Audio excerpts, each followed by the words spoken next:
And I'm just doing a videotape of it right now.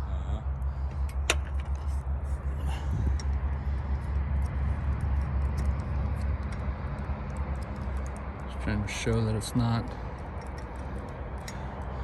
adhered to the surface.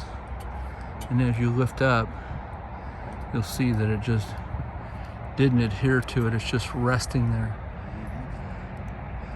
So it's just literally laying there up against it. We could use something. Yeah. So the roof membrane itself is EPDM rubber. And it's got a slight pitch to it. And then same thing with that one over there. It's going to be the same way.